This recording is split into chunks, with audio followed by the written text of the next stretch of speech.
మనము దేవుని ఎందుకు స్తుతించాలి? సృష్టించబడిన మనమందరము మన సృష్టికర్తను స్తుతించుట మన కర్తవ్యం. ఎవరైనా మీకు మేలు చేస్తే మీ నోటి నుండి మొట్టమొదటిగా వచ్చేది థ్యాంక్స్ అనే మాట. దేవుడు నీకు చేసిన మేళ్లకు తప్పక నీవు ఆయనకు కృతజ్ఞుడివై ఉండాలి. మనం త్రాగే నీరు, నివసించే భూమి, పీల్చే గాలి, అనుభవించే సూర్య వెలుగు, ఇవి ఏమీ కూడా మనం సృష్టించినవి కావు. ఎవరో చేసిన వాటిని మనం వినియోగించుకుంటున్నాం. అలాంటప్పుడు వాటిని చేసిన సృష్టికర్తను స్తుతించవలసిన బాధ్యత మనకు లేదా? మానవ హృదయము నిమిషానికి 72 సార్లు కొట్టుకుంటుంది. ఎవరో దానిని ట్యూన్ చేశారు.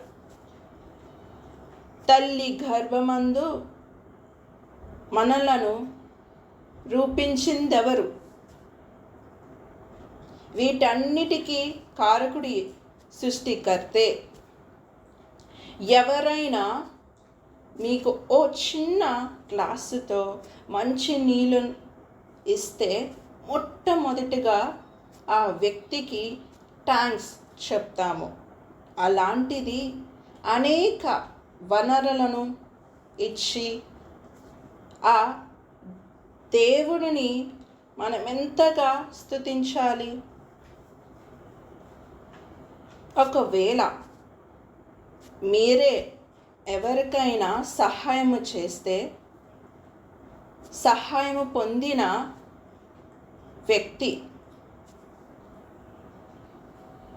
థ్యాంక్స్ అని చెప్పకుండా వెళ్ళిపోతే మీ మనస్సు ఎలా ఉంటుందో ఆలోచన చేయండి.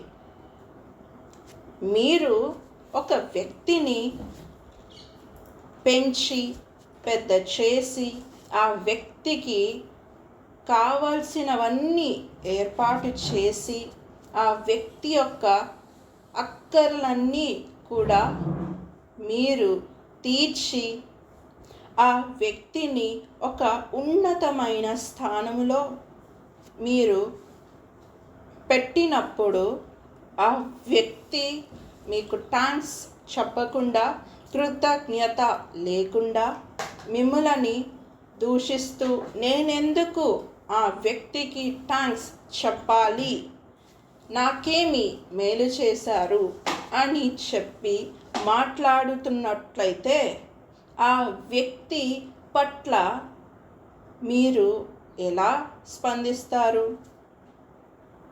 అలాగే సృష్టికర్త అయిన దేవుడు మన కొరకు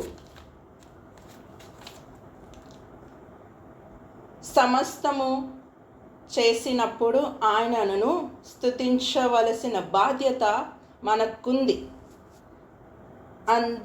అందుకే వాక్యము ఇలా సెలవిస్తుంది, నా నిమిత్తము నేను నిర్మించిన నా జనులు నా స్తుతులను ప్రచురం చేయుదురు, దేవుని చేత నియమించబడుదురు. మనం ఆయనను స్తుతించుటకు నిర్మించవలనని స్తుతించవలను.